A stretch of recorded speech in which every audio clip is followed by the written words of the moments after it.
స్థిరమైనదో, దేవుని యొక్క మాట ఎంత స్థిరమైనదో దానిని మానవుడు అర్థం చేసుకుంటే తుఫాను చూసి భయపడాల్సిన అవసరతలు ఏముండవు. ఎందుకు అంటే ఆయన చెప్పారు 35వ వచనంలో, ఎక్కడికి వెళదామన్నాడు ఆయన? అద్దరికి పోదాము అని చెప్పారు. అంటే అద్దరి అంటే అర్థం ఏంటి? ఈ దరి నుండి ఆ దరికి అని. మధ్యలో వచ్చే తుఫానులను చూసి దేవుని పిల్లలు భయపడాల్సిన అవసరత లేదు. దేవుడు ప్రయాణానికి ముందే గమ్యాన్ని నిర్దేశించడం ఆయనలో ఉన్నటువంటి సార్వభౌమత్వానికి నిదర్శనం. అంటే మధ్యలో ఏర్పడే తుఫానులు, అలజడులు, విశ్వాస ప్రయాణానికి అడ్డు తగిలేటువంటి శ్రమ, నింద, బాధ, కన్నీరు, ఇవన్నీ మనల్ని కృంగదీసేవే కానీ మనల్ని పాడు చేసేవైతే కాదు. దేవుని పిల్లలు సమస్య ముందు చేతకాని వారుగా మిగిలిపోయి ఉండకూడదు, కానీ బలవంతులుగా దానిని ఎదుర్కొనే శక్తివంతులుగా మారడానికి ప్రయత్నాలు చేయాలి. అందుకనే మానవ గమ్యాలు దేనిని బట్టి నిర్దేశించబడతాయి అంటే దేవుని మాటను బట్టి. దేవుడు మాట్లాడేటప్పుడే చాలా శ్రద్ధగా వినాలి. ఇక్కడ నేను చెప్పినా, మరొక ఏ దేవజనుడు చెప్పినా, నీ సంఘ కాపుర వాక్యం చెప్పినా, అది చాలా కూలంకషగా మాట్లాడే విషయాలైనా సరే, చాలా లోతైనటువంటి దేవుని మార్గాలు బోధించే వాక్కులు గనక వినేటప్పుడు అశ్రద్ధగా కాకుండా దాన్ని చాలా జాగ్రత్తగా వింటే సంఘం దేవుని మాటలో ఉన్నటువంటి నిత్య ఆదరణలు మనం చాలా అవలోకంగా పొందుకోవడానికి అవకాశం ఉంటుంది. అందుకే కదా దేవుని మాట ఎంత ప్రాముఖ్యం. సమూయేలు అన్నాడు కదా, బలులర్పించుట కంటే, నైవేద్యాలు చెల్లించుట కంటే యెహోవా మాట వినుటయే శ్రేష్టము అని యెషయా 1:19 కూడా చెప్పాడు. మీరు సమ్మతించి నా మాట వింటే భూమి యొక్క మంచి పదార్థాలు మీరు అనుభవించగలరు అని. మానవుడు దేవుని మాటలో ఉన్న గమ్యాలు, దేవుని మాటలో ఉన్నటువంటి ఆదరణలు, దేవుని మాటలో ఉన్నటువంటి నిత్య ఓదార్పులు పొందుకోలేకపోవడానికి గల కారణం ఏంటంటే వినేటప్పుడే దేవుని వాక్యాన్ని జాగ్రత్తగా వినలేనటువంటి లోపం మనదవుతుంది. అందుకనే మన చుట్టూ ఉన్న సమస్యలను మనం ఎందుకు చేజిక్కించుకోలేకపోతున్నామంటే, అధిరోహించలేకపోతున్నామంటే అది దేవుని యొక్క చేతకాని తనం కాదు, ముందు మన లోపాలు. అవి సవరించబడినప్పుడు ఖచ్చితంగా మన గమ్యాలు మనకు లభ్యమవుతాయి. శిష్యులతో ప్రయాణానికి ముందే చెప్పాడు ఆయన. ఎక్కడికి వెళ్దామన్నాడు? అద్దరికి వెళ్ళిపోదాం అన్నాడు. అంటే మధ్యలో మునిగిపోదామని చెప్పలేదు ఆయన, ఆగిపోదామని కూడా ఆయన అనలేదు. ఆయన ఆల్రెడీ గమ్యాన్ని నిర్దేశించాడు. అంటే అవతలకు వెళ్ళిపోదాం, తీరాలు సమీపిద్దాం, తీరాలకు వెళ్ళిపోదాం అన్నప్పుడు మధ్యలో వచ్చే తుఫానులకు దేవుని పిల్లలు అసలు భయపడకూడదు. ఎందుకు అంటే సమస్య ఎందుకు వస్తుంది అంటే మనలో ఉన్నటువంటి విశ్వాస్యతలు లేదా మనలో ఉన్నటువంటి దేవుని మీద ఉన్నటువంటి నమ్మకాలు, మనం ఎంత స్థిరంగా ఉన్నామో, ఎంత బలంగా ఉన్నామో తెలియాలంటే సమస్య ఉండాలి. శోధన లేకుండా ఎవడు సువర్ణంగా మార్చబడలేడు కదా. సో దేవుని పిల్లలు కొన్ని తుఫానులు గుండా వెళుతున్నప్పుడు భయపడాల్సిన అవసరం లేదు. దేవుడే చెప్పాడు. అందుకే కదా ఈ 4వ అధ్యాయం 40-41లో చెప్పాడు, మీరెందుకు భయపడుచున్నారు, మీరు ఇంకనూ నమ్మిక లేక ఉన్నారా? 41వ వచనంలో కూడా అన్నాడు, వారు మిక్కిలి భయపడి. దేవుని పిల్లలు భయం పడాల్సింది తుఫానులకి, శోధనలకి, శ్రమకి, నిందలకి కాదు. దేనికి అంటే తుఫానులను ఆపివేయగలిగిన దేవునికి మనము భయపడుదుముగాక. హల్లెలూయా. ఎవరికి భయపడాలి చెప్పండి? తుఫానులను ఆపివేయగలిగిన దేవునికి, సమస్యను పిల్లరా నెమ్మదిగా మార్చగలిగిన దేవునికి భయపడాలి. అందుకనే లూకా సువార్త 1:50వ వచనంలో అంటాడు, ఆయనకు భయపడు వారి మీద ఆయన కనికరము తరతరాలు ఉంటుంది. దేవుని పిల్లల యొక్క భయభక్తులు రెండు కళ్ళు లాంటివి. ఇందులో ఏ కన్ను లేకపోయినా జీవితం కొంచెం ఇబ్బందిగా మార్చబడుతుంది. ఎలాగో అలాగే భయము అనేది, భక్తి అనేది రెండు కళ్ళు లాంటివి.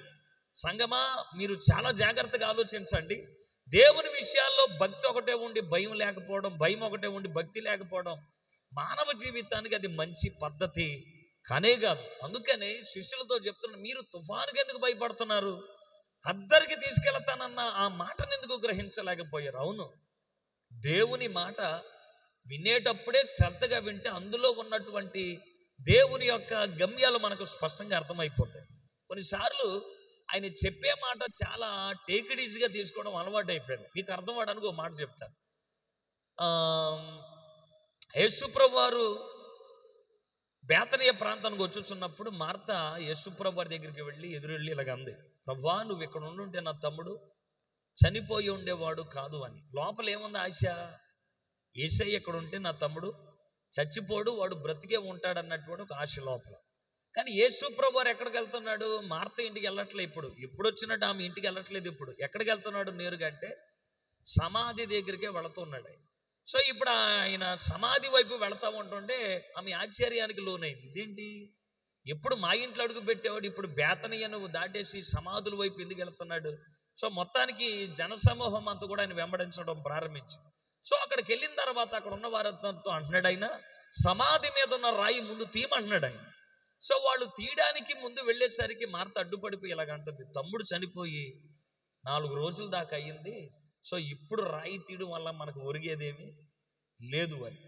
లోపల ఆశ ఏంటి? తమ్ముడు బ్రతుకుంటే బాగుంటుంది అని. కానీ సమాధి మీద ఉన్న రాయి మాత్రం ఆమె తీనివ్వకుండా అడ్డుపడిపోతుంది. లోపం మనదే అవుతుంది.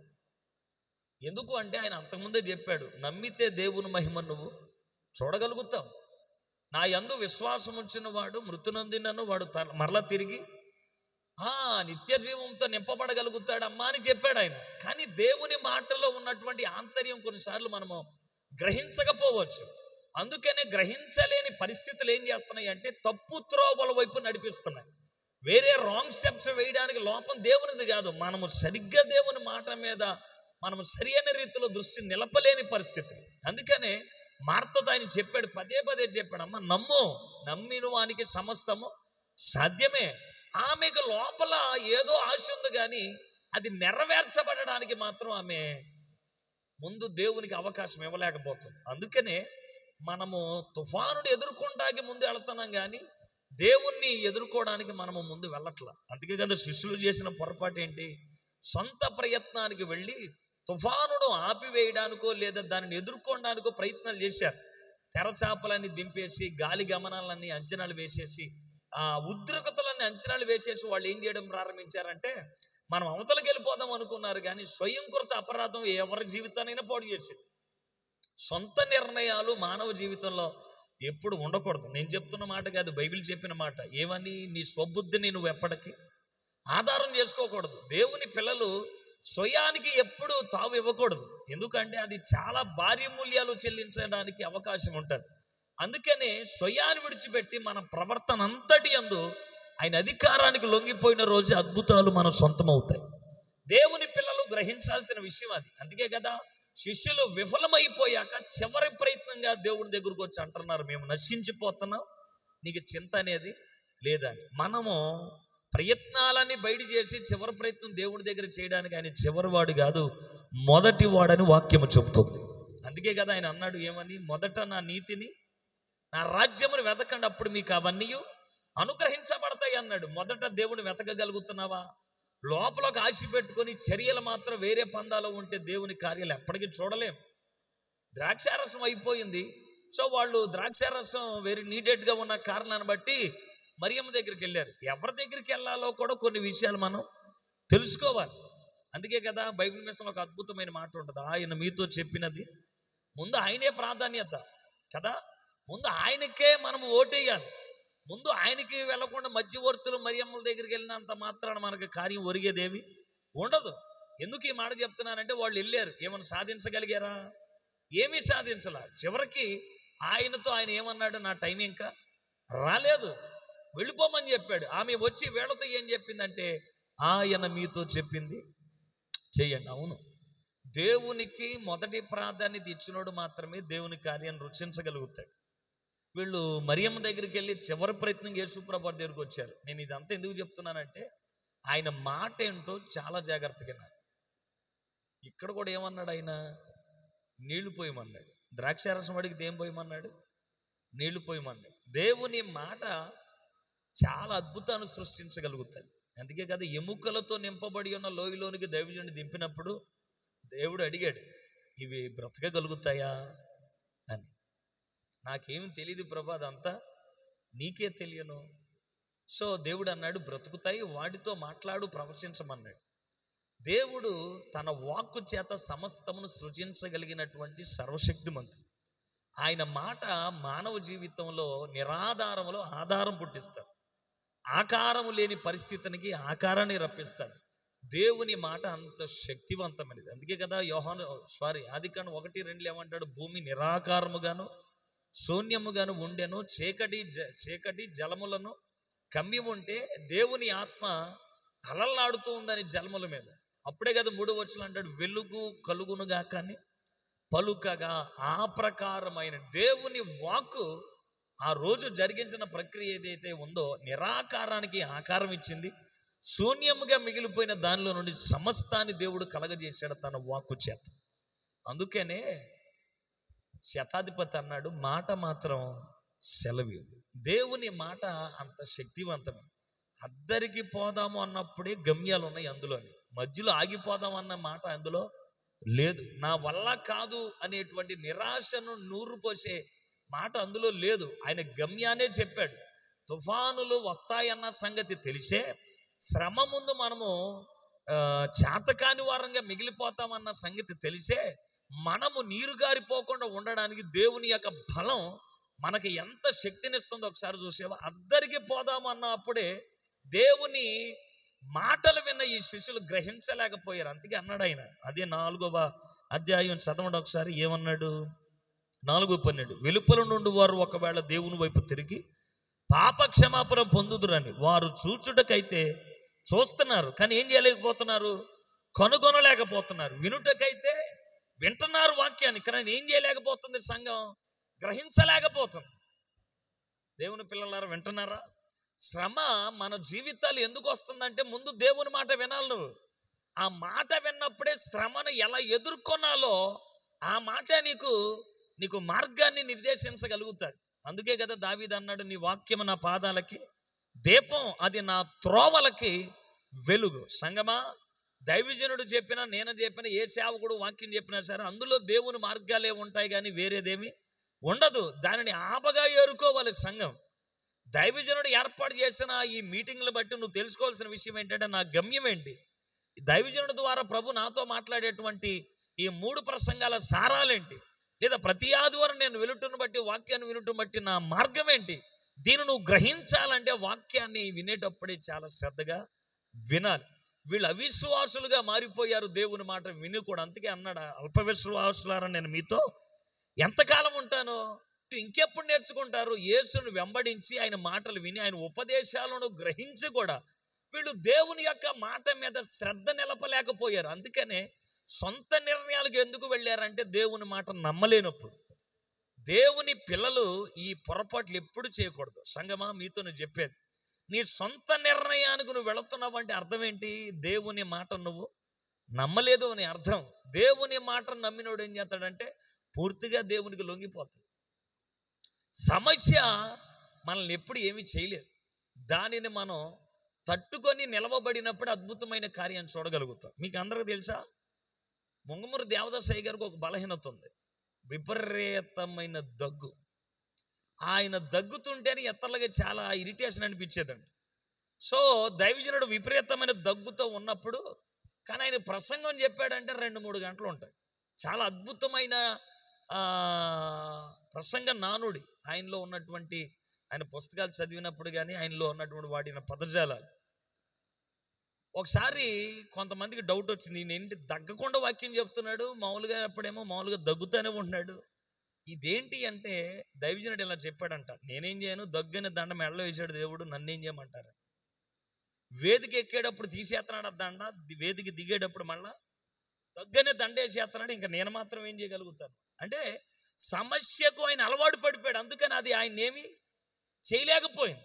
సమస్య మనము ఎదుర్కొనడానికే ఇష్టపడాలి, కానీ దాని నుండి దూరంగా ఎప్పుడు పారిపోకూడదు. మన ప్రియ ప్రభు చూడు, ఆయన మరణానికి ఎదురెళ్ళాడు కానీ మరణం నుండి దూరంగా పారిపోలేదు. సిలువకు ఎదురు వెళ్ళాడు ఆయన.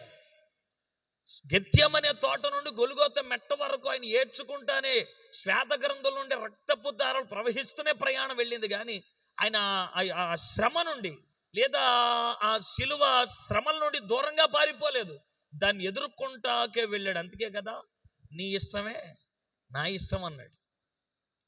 తండ్రికి అప్పగించుకోవడం మన జీవితాల్లో ఉన్నటువంటి బాధ్యత.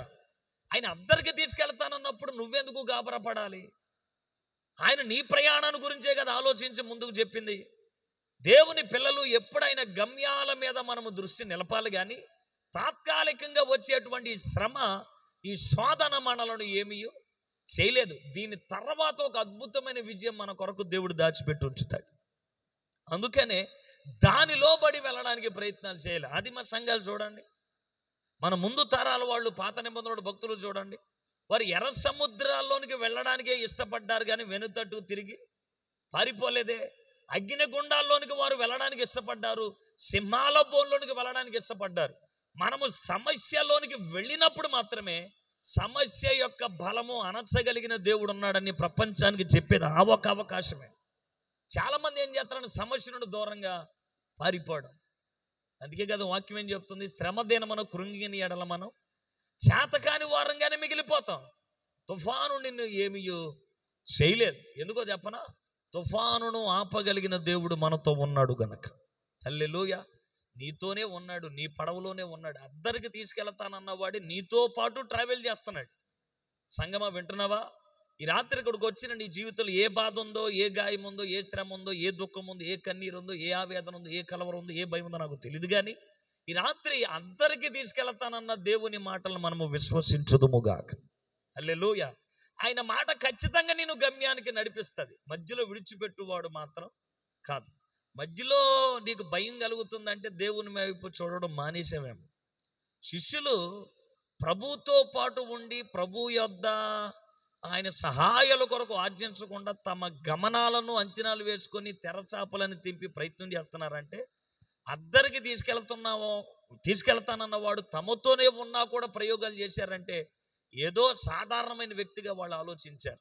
తర్వాత అనుకున్నారు, ఈయన ఎట్టివాడు, ఈయనకి గాలియు సముద్రమును లోబడుచున్నాయి. తర్వాత కాదు విశ్వసించేది, ముందే మనము ఆయనను విశ్వసించుదుముగాక. ఆయన ఎలాంటి వాడు? 93వ కీర్తన 3వ వచనం ఒకసారి చూడండి. కీర్తనలు 93వ కీర్తన 3వ వచనం ఏమని చెప్తుంది? వరదలు ఎలుగెత్తెను, యెహోవా వరదలు ఎలుగెత్తెను, వరదలు తమ అలలను హోరెత్తినట్లు చేయుచున్నవి, విస్తార జలముల ఘోషల కంటెను, బలమైన సముద్ర తరంగాలన్నిటికంటెను ఆకాశమందుండి యెహోవా బలిష్ఠుడు. ఎక్కడున్నవాడు?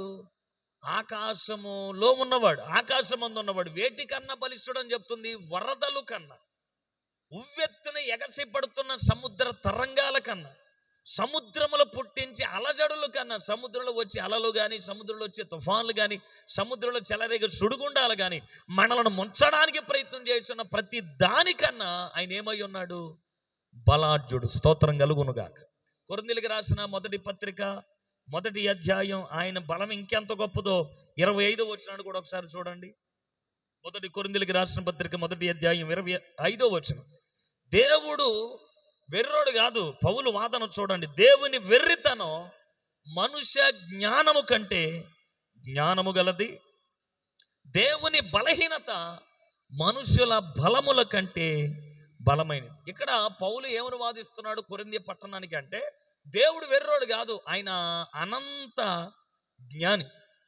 కానీ దేవుడు ఒకవేళ వెర్రితనం ఉంటే మానవ జ్ఞానాలన్నీ ఏకమైనా సరే ఆయన వెర్రితనాన్ని మనం గెలవలేమన్నాడు. స్తోత్రం కలుగునుగాక. దేవుడు బలహీనుడు కాదు. వాక్యం చెప్పింది కదా, నీ దేవుడిని యెహోవా అలయడు సొమ్మసిల్లడని ఉంది. ఆయన బలహీనుడు కాదు. కానీ పౌలు ఏమంటున్నాడంటే, దేవుడు ఒకవేళ బలహీనుడు అయినా సరే, భూమి మీద ఉన్న మానవ బలాలని ఏకమైనా సరే ఆయన బలహీనతను కూడా మనము గెలవలేమని దాని అర్థం. బలహీనతనే మానవ బలాలు గెలవలేనప్పుడు ఆయన నిజంగా బలాన్ని ధరించుకొని ఉంటే మన సంగతి ఏంటి? అందుకే మనము ఆయనని నమ్మాలి. పౌలు అన్నాడు, ఈ వాక్యము నమ్మదగినదియును పూర్ణ అంగీకారానికి యోగ్యం. దేవుని మాట ఎప్పటికీ నమ్మదగినదే. ఆయన ఎంత అంత అని చెప్పలేనంత నమ్మదగినవాడు. ఆయన మాటను పూర్తిగా నమ్మాలి. దేవుని వాక్యాన్ని ఎప్పుడైతే వినేటప్పుడే నమ్ముతావో దాన్ని బట్టి జరిగే ప్రక్రియ ఏంటో తెలుసా? వాక్యమును వినుట వల్ల మానవుడికి ఏం కలుగుతుంది? విశ్వాసం. విశ్వాసం అనేది నీలో ప్రారంభించబడిందంటే తద్వారా నీలో జరిగే ఒక ప్రక్రియ ఏంటో తెలుసా? విశ్వాసం వల్ల మనం ఎవరికి ఇష్టలుగా ఉంటాం? దేవునికి ఇష్టలుగా ఉంటాం. ఆయనకు మనం ఇష్టలుగా మారామనుకో, తర్వాత ప్రాసెస్ ఏంటి?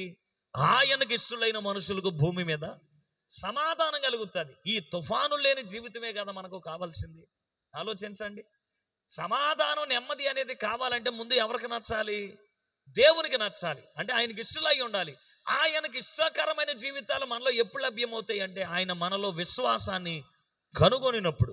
విశ్వాసము అనేది మనలో ఎప్పుడు జనరేట్ అవుతుంది అంటే దేవుని వాక్యాన్ని వినేదాన్ని, దేవుని సమయాలను, దేవుని మాటల్ని, దేవుని ఆజ్ఞల్ని, దేవుని షరతుల్ని తూచా తప్పకుండా పాటించి దేవుని మార్గాలను నమ్మినప్పుడు మాత్రమే మన గమ్యాలు మనకు అర్థమవుతాయి. దేవుని మాటను ఊరికి అలా తీసిపారేసామనుకో మన జీవితాలు ఎంత అధమ స్థితికి వెళ్ళిపోతాయి. ఆలోచించండి. అసలు తుఫాన్లు మనకెందుకు వ్యతిరేకంగా మారుతున్నాయి? అసలు ఈ ఆకాశం, ఈ భూమి మీద ఏర్పడి ప్రతి విపత్తు మానవుని ఎందుకు భయపడుతుంది? లోపం ఎవరిది? మనదా దేవునిదా?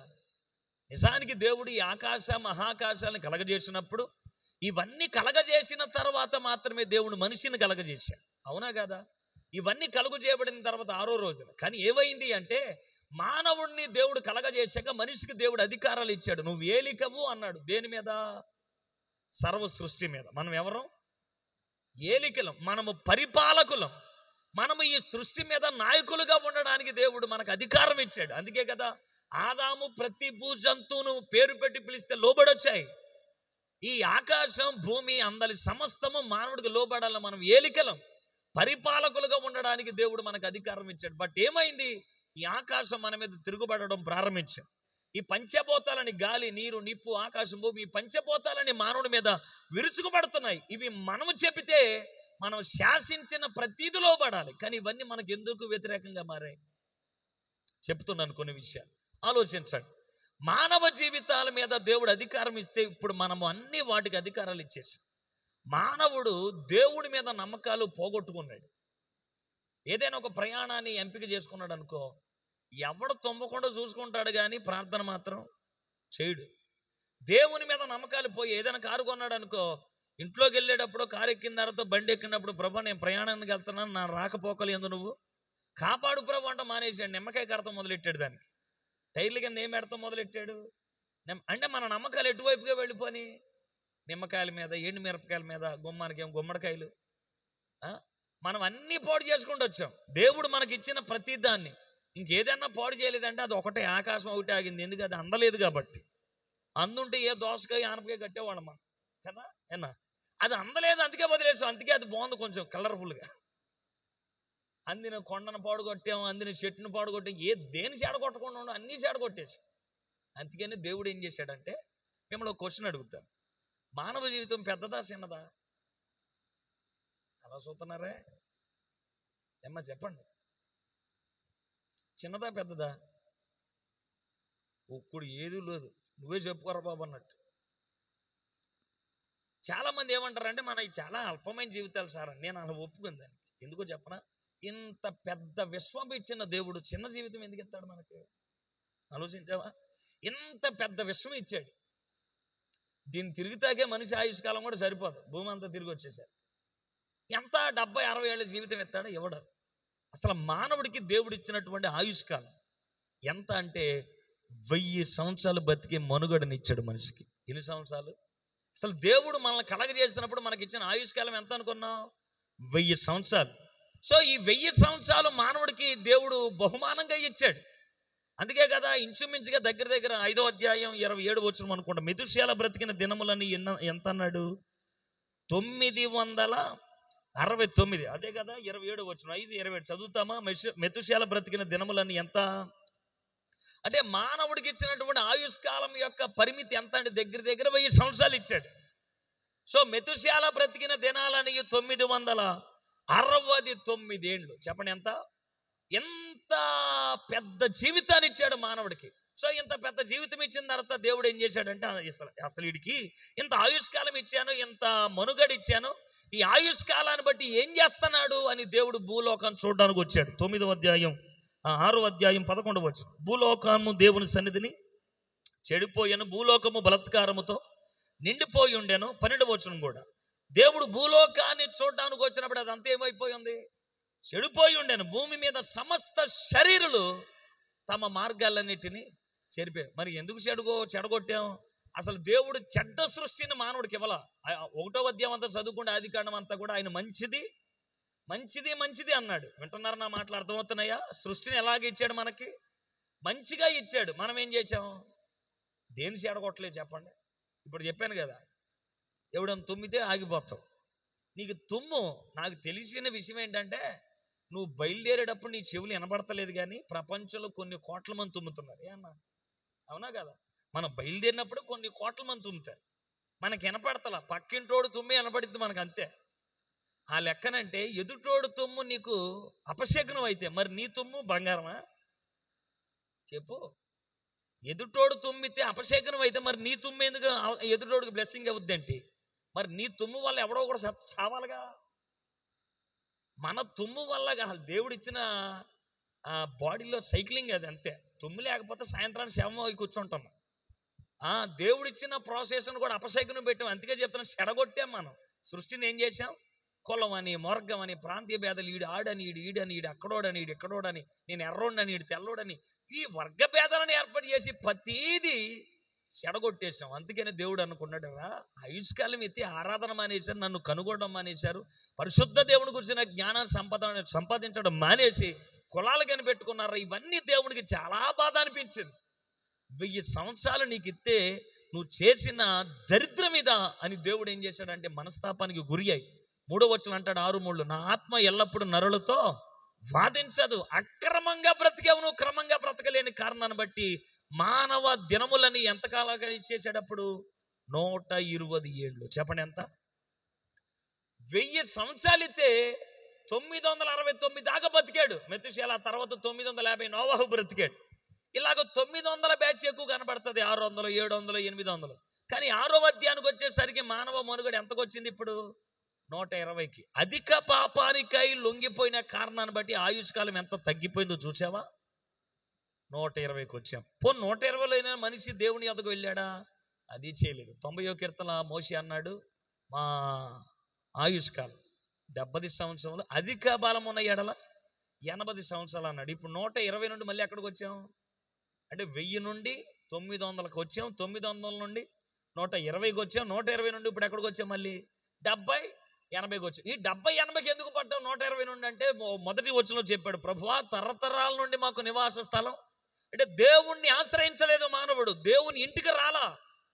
ప్రతి ఇంటికి వెళ్ళాడు కానీ దేవుని ఇంటిని ఆశ్రయించలేకపోయాడు మనిషి. అందుకనే ఆయుష్కాలం అంతా మరలా 70కి 80కి వచ్చింది. మరి ఇప్పుడు ఎంత ఉందంటారు? 90వ కీర్తన ఇప్పుడు కీర్తన కాదు. ప్రపంచంలో బైబిల్ చరిత్రలో అంతట్లో మొదటి కీర్తన ఏదంటే ఇదే. 90వ కీర్తన ప్రారంభపు కీర్తన, మోషే కాలపు కీర్తన ఇది. సో 70, 80 అంటే ఇప్పుడు మరి ఎంత అంటారు? చెప్తారు ఎవరైనా? ఇప్పుడు ఎంతో చెప్తే 500 ఇస్తా, ఎవరికైనా కావాలి రండి. ఇప్పుడు ఎంత అంటారు? 40. అసలు దావీదు కాలానికే ఆయుష్కాలం లేదు. అందుకే కదా అడిగాడు, నా దినముల పరిమాణం నాకు లెక్కించుట నేర్పు, నా అంతం ఎటులో ఉన్నదో నాకు. అంటే ఆ రోజుల్లో ఇయర్స్ కూడా కౌంటింగ్ లేదు మనిషికి. మోసే కాలంతోనే 70, 80 ఆగిపోయింది. అది కూడా ఎలాంటిది? ఆయాసం, దుఃఖం, ఆశీర్వాదం లేదు, దీవెన లేదు. ఎప్పుడు తగ్గినట్టు తుమ్మినట్టు ఇక రోగాలతోనే ఉన్నాయి. మరి ఇప్పుడు జీవితం ఎంతరంటే బైబిల్ చెప్తున్నమాట, కొంతసేపు కనబడి అంతలో మాయమయ్యే ఆవిరంత. చెప్పండి ఇప్పుడు ఎంత? 70, 80 అంత కాదు ఇప్పుడు. చెప్పండి కొంచెం బిగ్గరగా. ఆవిరంత, గతించిపోయిన నీడంత, రాలిపోయిన పువ్వంత, ఒలికిపోయిన నీళ్లను తిరిగి ఎత్తలేనంత. అంటే అంత అల్పమైపోయింది. ఒకప్పుడు మానవ జీవితపు మనుగడతో కూడుకున్న నౌక చిన్నది కాదు, 1000 సంవత్సరాలు బ్రతికినటువంటి మానవ నౌక ఇప్పుడు ఎంతకు వచ్చేసింది? 4:36లో చదివే మార్కు సువార్త, చిన్న దోణిగా మారిపోయి. ఒకప్పుడు ఈ జీవిత దోణి చిన్నది కాదు. వింటున్నావా? ఎంత పెద్దదంటే 1000 ఏండ్లు బ్రతికిన నౌక ఇప్పుడు ఎప్పుడు ఏ తుఫాన్ వస్తుంది, ఏ రోగం వస్తుంది, ఎలాగ ఎప్పుడు చచ్చిపోతాడో కూడా తెలియని మనుగడకే మారిపోయింది. అయినా సరే ఇప్పుడు మీకు ఒక మాట చెప్తున్నాను ఏంటంటే, ఈ మనుగడను పోగొట్టుకొని మన తరాలు, ముందు తరాలు వాళ్ళు పాపం చేసి ఆయుష్కాలం అంతా తగ్గించుకుంటూ వచ్చారు.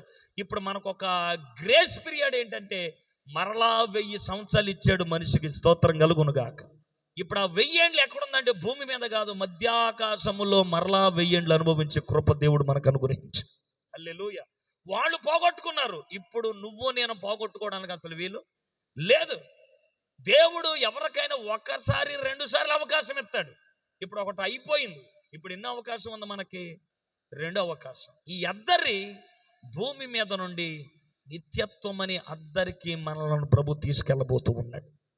ఈ భూమి మీద తుఫాన్లు ఉంటాయి, ఈ భూమి మీద దుఃఖం ఉంటుంది, ఈ భూమి మీద మానవ జీవితాలు అనేవి నౌక వలె సముద్రములో ప్రయాణించే పడవకి ఎన్ని శోధనలు ఉంటాయో, లోకం అనే సముద్రంలో ప్రయాణించే విశ్వాసి పడవకి లేదా జీవితాల మీద అనే దోణిల మీదకి ఈ తుఫాన్లు వస్తూనే ఉంటాయి. కానీ అలాంటి ఒత్తిళ్ల మధ్య ప్రయాణం చేసే విశ్వాసికి దేవుడిచ్చిన వాగ్దానం ఏంటంటే, భయపడకు, నేను నిన్ను అద్దరికి తీసుకెళ్ళబోతున్నాను అని. స్తోత్రం కలుగునుగాక. హల్లెలూయా. అద్దరికి తీసుకెళ్ళి వాడే నీ తుఫానును ఆపివేయగలిగిన బలాఢ్యుడు. దానిని బట్టి భయపడాల్సిన అవసరం ఏమీ లేదు. అందుకే నీ రాత్రి దేవుని మాటను మనము విశ్వసించుదుముగాక. హల్లెలూయా. సంగమా, మరి నీ విశ్వాసత ఎలా ఉంది? ఈ మొదటి సభలోనే నువ్వు గ్రహించాల్సిన విషయం ఏంటంటే, దేవుని మీద విశ్వాసాలుంచి మనము ప్రయాణం చేయాలి. ఎందుకంటే మానవ జీవితాలన్నీ కూడా పడవలతో పోల్చబడ్డాయి. అందుకే కదా ఏబి మాస్లమన్ గారు రాసిన పాట, నడిపించు నానావా నడి సముద్రం ఉన్నదే. ఆయనకేం పడవలు లేవు, ఉన్నాయా? ఆయన ఏం గోదావరిడా? పడవలు విస్తారంగా ఉండి ప్రయాణాలని దేవుని కాదు కాదుగా. అతడు ఎందుకు నా జీవిత నావ నువ్వే నడిపించమన్నాడంటే, తన లోపం, తాను తీసుకున్న కొన్ని నిర్ణయాలు తన జీవితాన్ని ఎంత పతనానికి తీసుకెళ్ళి ఒప్పుకున్నాడు. అతడు ఏమన్నాడు? ప్రభు మార్గము విడచి తిని ప్రార్థించుట మాని తిని, ప్రభు వాక్యము పరమార్థము మరచి తిని. ఏం చేశాడంట? ప్రభు మార్గాన్ని విడిచిపెట్టాడు, ప్రార్థన చేయడం మానేశాడు, ప్రభు వాక్యాన్ని కూడా ప్రక్కన పెట్టేశాడు. జీవితంలో రక్షణకు మించినటువంటి పరమార్థాన్ని ప్రక్కన పెట్టాడు. ఎందుకయ్యా ఇలా చేసావంటే, ప్రపంచ నటనలలో ప్రావీణ్యమును పొంది ఫలహీనుడనై ఇప్పుడైనా నీ మాట నేనేం చేస్తానన్నాడు? పాటిస్తా. ఎందుకు? విఫలమయ్యాడు.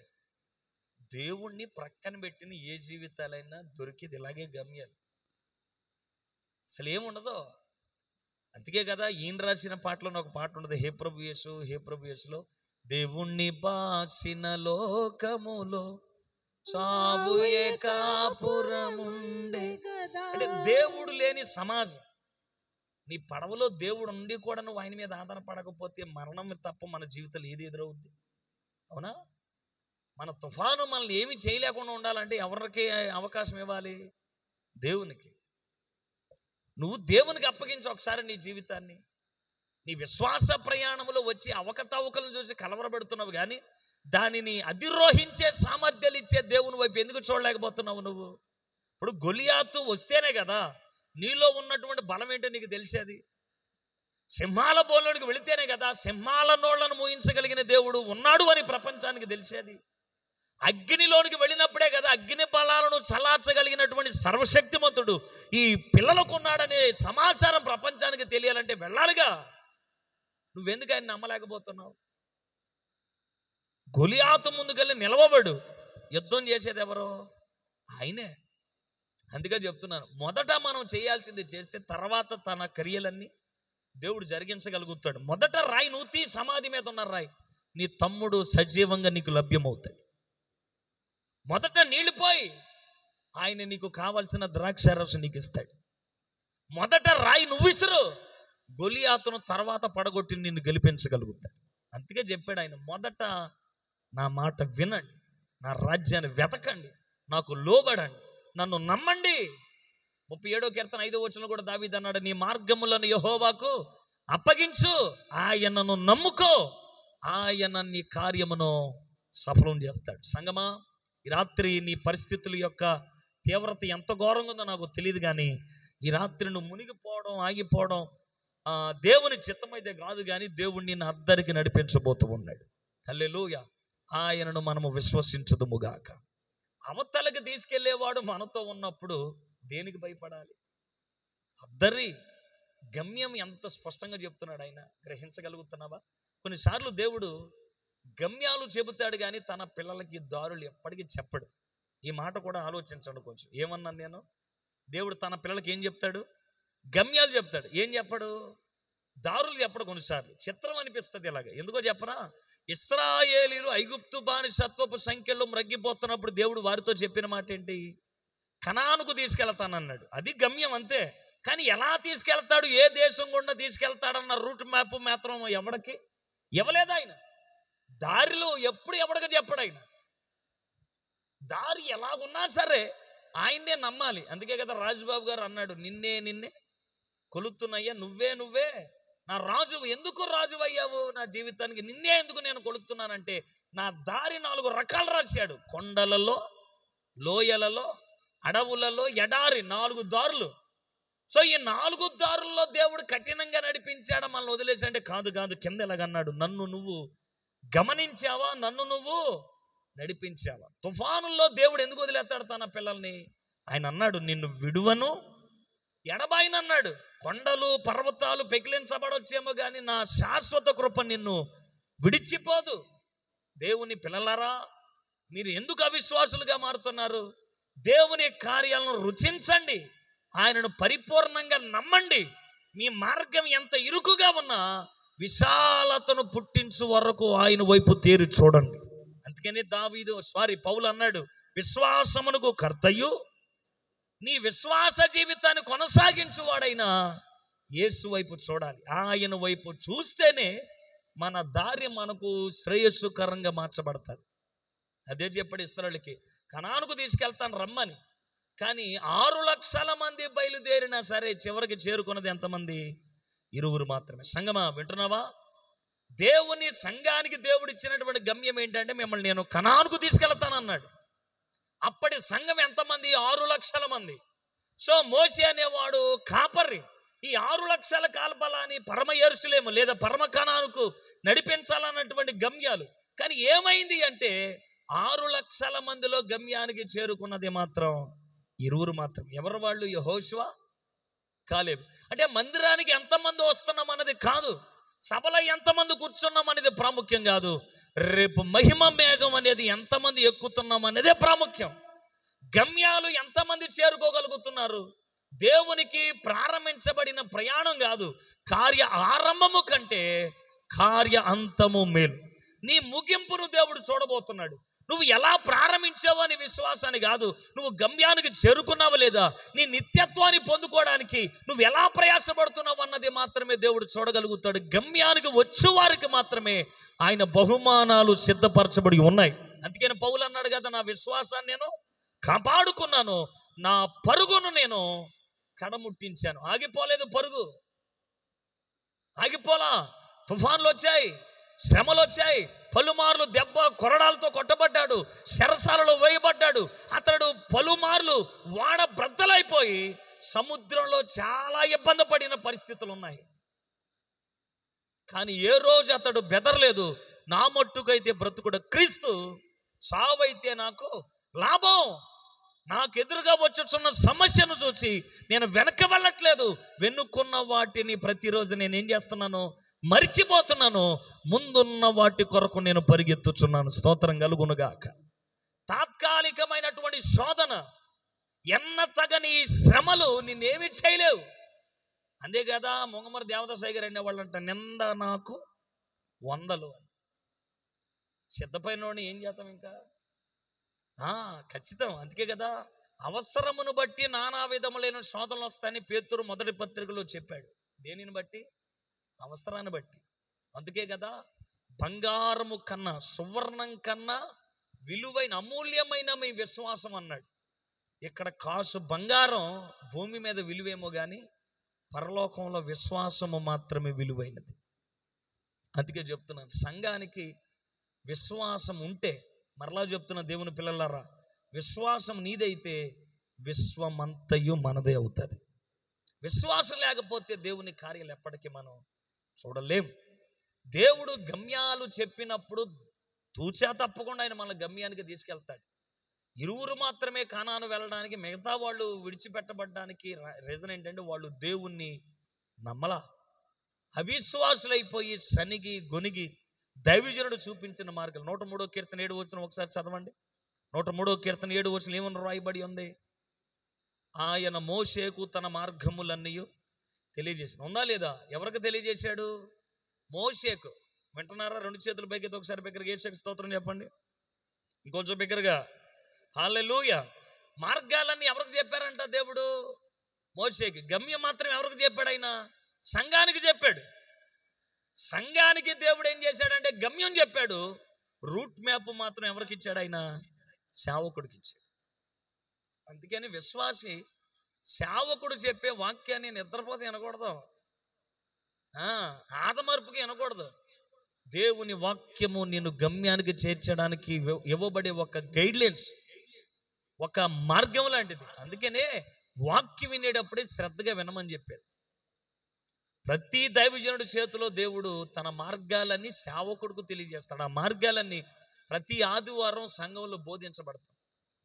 మానవులు ఏమనుకుంటారంటే కొంతమంది అన్యులు మతాన్ని ప్రకటిస్తున్నారు. కాదు కాదు, నువ్వు గమ్యానికి చేరుకోవడానికి దేవుడు ప్రకటింపచేసే మార్గాలు స్తోత్రం కలుగునుగా. అందుకని ఆ మార్గాలు నేర్చుకోవడానికి దేవుని మందిరానికి రావాలి. యెషయా గ్రంథం 2వ అధ్యాయం కూడా చదవండి. 3వ వచనం ఏమంటాడు అక్కడ? యెషయా గ్రంథం 2వ అధ్యాయం 3వ వచనం త్వరగా.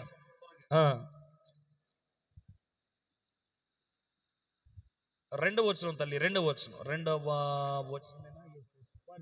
వచనమే. జనులు గుంపులు గుంపులుగా వచ్చి యాకోబు దేవుని మందిరమునకు యెహోవా పర్వతమునకు మనము వెళ్ళుదాము రండి, ఆయన తన మార్గముల విషయమై మనకు బోధించును, మనము ఆయన త్రోవలలో నడుచుకుందాము. స్తోత్రం కలుగునుగా.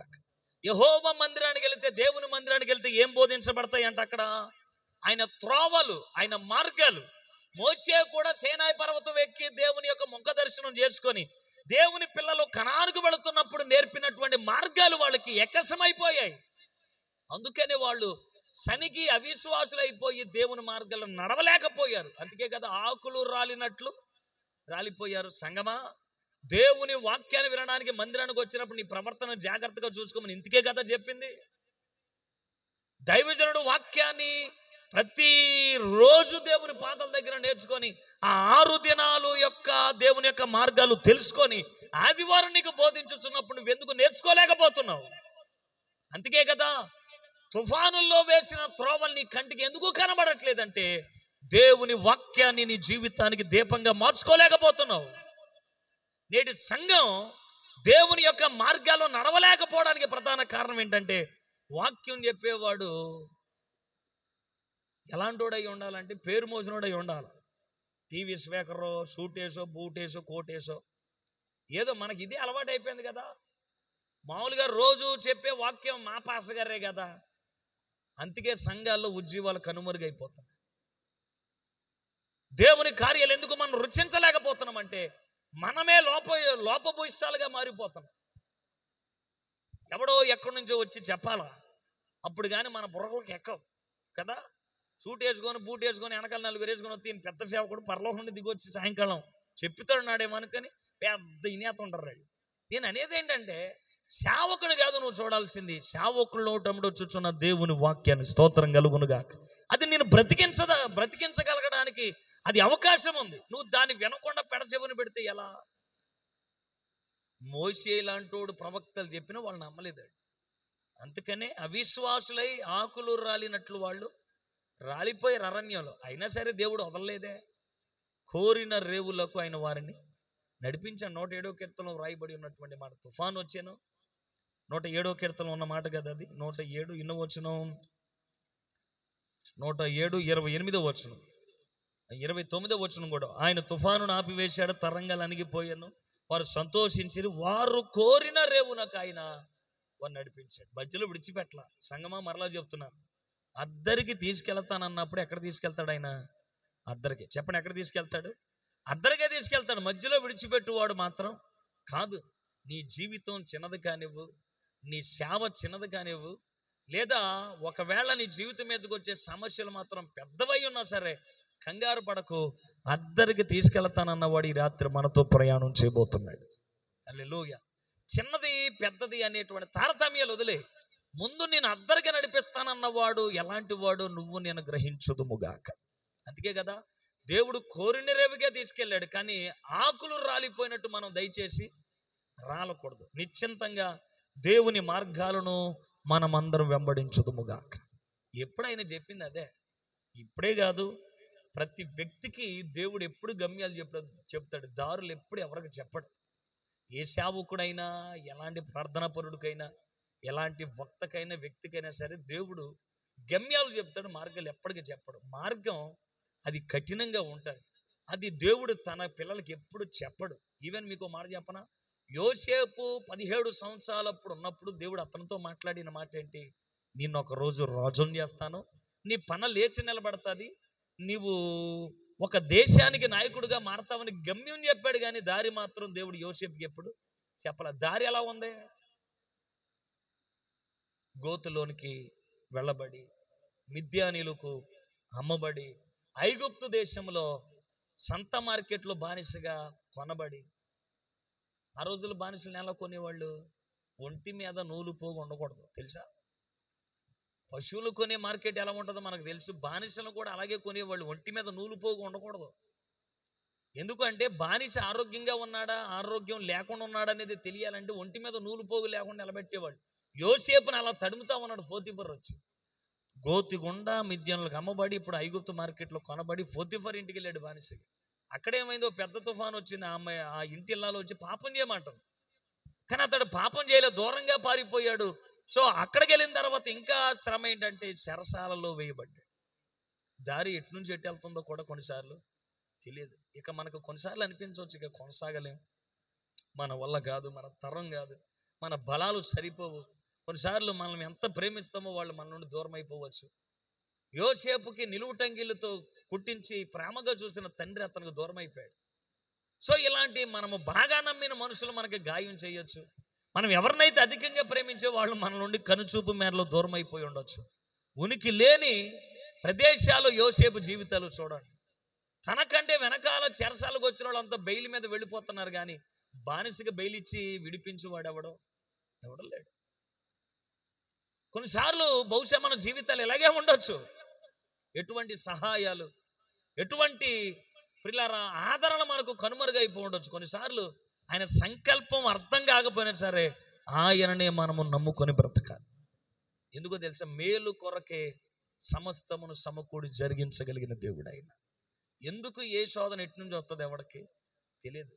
కొన్నిసార్లు ఒంటరిలమే మనం కాదన్న, కానీ ఒంటరిగా ఉన్నప్పుడు ఎందుకు ఆయన ఒంటరిని చేస్తాడంటే నాకు తెలిసిన మూలపాఠాలు. నా జీవితం కొన్ని సంవత్సరాల క్రితం చాలా ఒంటరితనం అనుభవించాను, ఇప్పుడు అది అలవాటైంది. ఒంటరి వాళ్లను దేవుడు గొప్పోళ్ళుగా చేయగలుగుతాడు. ఎందుకో తెలుసా? కొన్నిసార్లు మన చుట్టూ ఎవరిని ఉంచడాయి, కొన్నిసార్లు మనల్ని ఆశీర్వదించాలనుకున్నప్పుడు ఎవరిని ఉంచడాయి, కొన్నిసార్లు లోతులు వెళ్ళిపోవాలా, అబ్రహాములు ఆశీర్వదించబడాలి. స్తోత్రం కలుగునుగాక. ఎవరో మనల్ని వదిలేశారని, ఎవరో మనల్ని విడిచిపెట్టారని కంగారు పడకుండా ఉంటే దేవుడు తగిన కాలం ముందు మనల్ని హెచ్చించు దేవుడు అయి ఉన్నాడు. యోసేపుకి అది దక్కింది కదా. ఎవడు లేడు. రాజుగారి యొద్ద నుండి కబురు వచ్చింది. ఏంటి సార్ అంటే, కల వచ్చింది, బలిసినవి బలహీనమైన వాటి మీద దాడి చేస్తాయి, కానీ బక్క చిక్కినవే బలిసిన వాటిని కొట్టి తినేసినవి. దాని అర్థం ఏంటంటే చెప్పేశాడు యోసేపు. దైవావేశంతో దేవుని ఆత్మతో నింపబడి ఉన్న యోసేపు కళను చక్కగా వివరించాడు. అంతే, రాజుగారు మంత్రముగ్ధుడు అయిపోయి ఇలాగ అనుకున్నాడు, అయ్యో అసలు వీడు కళలే ఎంత వివరంగా ఎక్స్ప్లెనేషన్ చేశాడంటే రాజ్యాన్ని వీడు చేతులు పెడితే అంత అద్భుతంగా పరిపాలన చేయగలుగుతాడు. అందుకే కదా వచ్చి ఎక్కడికి వచ్చామన్నాడు, సింహాసనం మీద. ఆ రోజు సింహాసనపు మెట్లు ఎక్కుతున్నప్పుడు అతని వయసు ఎంత అనుకున్నా? 30 ఏండ్లు. చెప్పండి, ఎప్పుడు చెప్పాడు ఆ వాగ్దానం ఇలా జరుగుతుందని? 17 సంవత్సరాలు అప్పుడు చెప్పాడు. 13 సంవత్సరాల శ్రమలు, తుఫాన్లు, కన్నీళ్లు, దుఃఖం, ఆవ్యాను ఇవన్నీ తట్టుకొని నిలవబడ్డాడు. ఆ వాడ ఒకరోజు సింహాసనం మీకు కూర్చుంది. స్తోత్రం కలుగునుగా.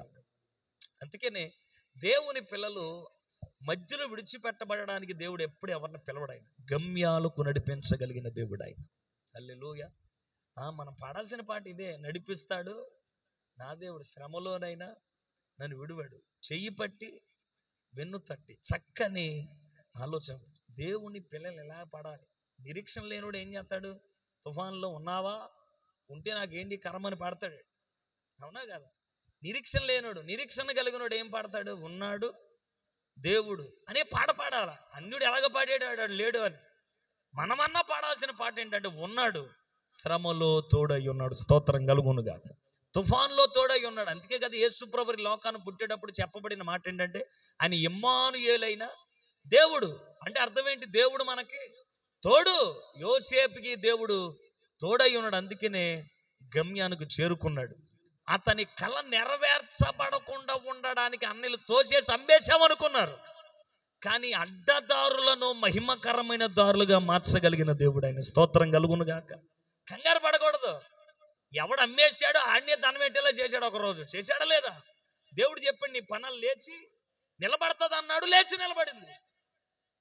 కంగారు పడకూడదు. ఎవడమ్మేశాడు, ఏ చేతులతో అమ్మేసి డబ్బులు పంచుకున్నారు, ఆ చేతిలో వచ్చి కూడెట్టమని అడిగాయి యోసేపుది. కొద్ది కాలం ఉంటుంది బాధ, దాన్ని ఓర్చుకున్నాము. అసలు ఆశీర్వాదాలు మన సొంతంగా దేవుడు మార్చబోతున్నాడు. మరలా చెప్తున్నాను, అద్దరిగా తీసుకెళ్ళేవాడు కానీ అర్ధాంతరంగా విడిచిపెట్టువాడు మాత్రం కాదు. కాదు, ఆయన తత్వం అది కాదు. దేవుడు నిన్ను తీరాల్లో నిన్ను చూడబోతూ ఉన్నాడు ఆయన. హల్లెలూయా. ఎర్ర సముద్రాలని అందుకే చెప్తున్నాను, దేవుడు తన పిల్లల్ని అద్దరికి తీసుకెళ్తానన్నప్పుడు సముద్రాలనైనా ఆపేతాడేమో కానీ తన పిల్లల ప్రయాణాలు ఎప్పుడు ఆపువాడు కాదు. సముద్రాన్ని నిలపరిచాడు, ఎర్ర సముద్రాన్ని 2 పాయలు చేసేసాడు. ఈ రాత్రి మరలా నీతో చెప్తున్నమాట, నిన్ను నన్ను ఎక్కడ తీసుకెళ్తాడు ఆయన? గమ్యానికి. చెప్పండి, ఎక్కడికి? అద్దరికి తీసుకెళ్తాడు. ఇలాంటి ఎగ్జాంపుల్ చెప్పాలంటే చాలా ఉన్నాయి, కానీ ఒకటే ఒక విషయం సంఘంగా మీతో చెప్పేది, మోషేను అలనాటి సంఘం వెంబడించలేదు, 2 మాత్రమే వెంబడించారు. వారు కనానును స్వంతం తీసుకున్నారు. భూమి అనే ఈ దరి నుండి పరలోకం అనే ఆ దరికి దేవుని పిల్లలు చేరాల్సిన గమ్యాలు ఉన్నాయి. ఇప్పుడు కూడా దారి ఎవడకు చెప్పాల. ఇప్పుడు కూడా సంఘానికి, ఈనాటి సంఘానికి దేవుడు ఏం చెప్పాడు? అద్దరే చెప్పాడు, అంటే గమ్యమే చెప్పాడు. పరలోకం వెళ్ళాలన్నాడు. ఇప్పుడు దారి లేదు. ఇప్పుడు దారి ఎవరంటే నేనే మార్గం, నేనే సత్యం, నేనే జీవం అన్నాడు. ఇప్పుడు యేసును మనం అందరం వెంబడించుదుముగాక. అందుకే కదా, నా ద్వారా తప్ప ఎవడు తండ్రి యొద్దకి చేరలేడు అన్నాడు. సంగమా, రేపు మనము పరలోకం అనే నిత్యత్వం అద్దరికి మనం అందరము చేర్చబడుదుముగాక. సిలువలో మొదటి దొంగడు ఎలాగో దేవుని అద్దరి వద్దనుకున్నాడు, 2వ వాడు కూడా అడిగాడు ప్రభుని, ఏమని? నాకు నీ రాజ్యంలో ఎంత చోటు కావాలి. ఈ రాత్రి మరి నీ విషయానికి వస్తున్నాను. మరి నీ ఆలోచన ఏంటి? నీ నిత్యత్వం ఎక్కడ? ఆరని అగ్నియా, లేదా బాధలు వేదన లేని నిత్య సంతోషంతో కూడుకున్న దేవుని నిత్య రాజ్యమా? ఏది మన నిత్యత్వాలు? ఒకసారి ఆలోచించండి. ఎక్కడికి చేరుకోవడానికి మనం ప్రభువుని వెంబడిస్తున్నాం? రావచ్చు, సేవకుడు ఒక మాట అనవచ్చు, లేదా నీ తోటి విశ్వాసి నేను గాయం చేసి అన్నంత మాత్రాన దేవుని సంఘానికి దూరం అవ్వాల్సిన అవసరత లేదు. దేవుని మార్గాల్లో మనమందరం నడుచుదుముగాక. కొన్నిసార్లు కఠినంగా ఉంటాయి. యోబు కూడా ఏమన్నాడు అంటే, నేను వెళ్ళు మార్గం ఆయనకి తెలియను, ఈరోజు శోధించబడుతున్నాను, రేపు నేను ఖచ్చితంగా సువర్ణంగా మార్చబడబోతూ ఉన్నా.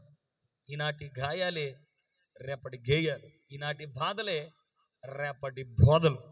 ఏం కంగారు పడకు, దేవుడు తగిన కాలం ముందు నిన్ను హెచ్చించబోతున్నాడు. నాది చిన్న జీవితం, పెద్ద పెద్ద సమస్యలు, నాది చిన్న సేవ, కానీ శోధనలు మాత్రం చాలా పెద్దవి అనుకొని మన తుఫాను గురించి ఆలోచించకుండా అద్దరికి తీసుకెళ్తానన్న దేవుని వాగ్దానాలను మనము విశ్వసించుదుముగాక. హల్లెలూయా.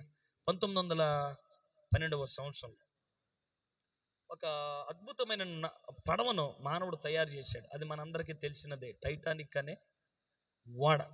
అది సముద్రం మీద ప్రయాణం చేసే ముందు ఒక ఆయన ఇలా అడిగాడు, సార్ ఈ ఓడ ఇంత పెద్దది, కానీ మీరు వెళుతున్నటువంటి ప్రయాణపు పరిస్థితి ఉంది, చాలా కఠినంగా ఉంటుంది. ఇప్పుడు మంచు ఐస్బర్గ్తో నింపబడి ఉన్నటువంటి పరిస్థితులు కదా, ఏదైనా జరగరానిది ఏదైనా జరిగితే ఏంటి సార్ అంటే, రిపోర్టర్కి ఇలా చెప్తున్నాడు ఆయన, అరే బాబు, వాడ పెద్దది, వెళుతున్న దారి దరిద్రంగా ఉంది, మునిగిపోయే అపశకునాలు మాట్లాడకు. అసలు టైటానిక్ అంటే అర్థం ఏంటో తెలుసా? దేవుడు కూడా ఈ ఓడను ముంచలేడు అని పెట్టాడు అన్నాడు.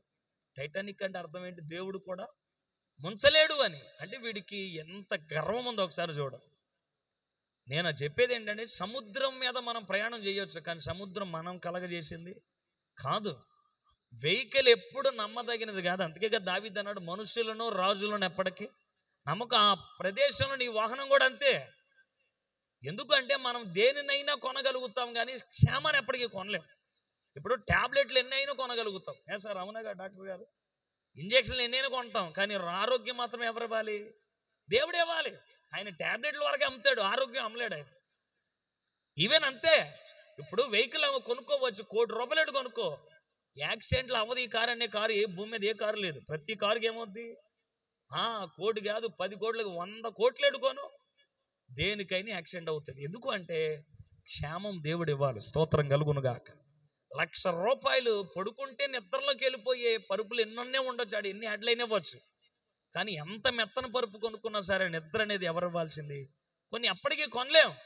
నువ్వు వాడను మాత్రమే తయారు చేసావు, కానీ ప్రయాణం అంతా ఎవరి చేతిలో ఉంది? దేవుని చేతిలో ఉంది. వీడు దేవుడు ముంచలేడు అన్నాడు. మునిగినట్టుంది బాగా కదా. 1912 ఏప్రిల్ 14 11 గంటల 28 నిమిషాలకి ఐస్బర్గ్ అని ఢీకొని గ్రౌండ్ ఫ్లోర్ అంతా పగిలిపోయి వాడలోనికి నీళ్ళంతా వచ్చేస్తే వాడ కెప్టెన్ మెయిలర్ని పిలిచి ఇలాగన్నాడు, అరే బాబు, మన అంచనాలు తలక్రిందులయ్యాయి, మన గర్వం తలకెక్కి కొమ్ములు వచ్చి మాట్లాడాం, మన వాడ కూడా ఏం జరిగింది? ప్రమాదం జరిగింది, మునిగిపోయేలాగున్నాం. టైటానిక్ మునిగిపోయింది, అందుకు సహాయం చేయడానికి ఎవడైనా ఉంటే రమ్మని మెయిల్ పెట్టమన్నాడు. ఆడవాళ్ళని పసిపిల్లలు కాపాడ్డాడు. ఈ టైటానిక్ నుండి 7 మైళ్ళ దూరంలో ఉన్నటువంటి శాప్సన్ అనే ఒక వాడకు మెయిల్ వెళ్ళింది.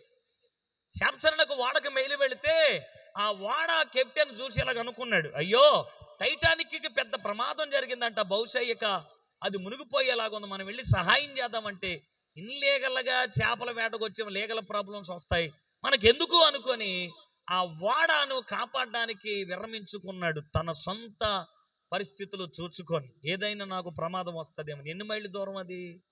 7 మైళ్ళు. మావుగా ఉండే ఒక 10-15 నిమిషాలు వచ్చేయవచ్చు, కానీ రాలేకపోయాడు. ఇది శాప్సన్.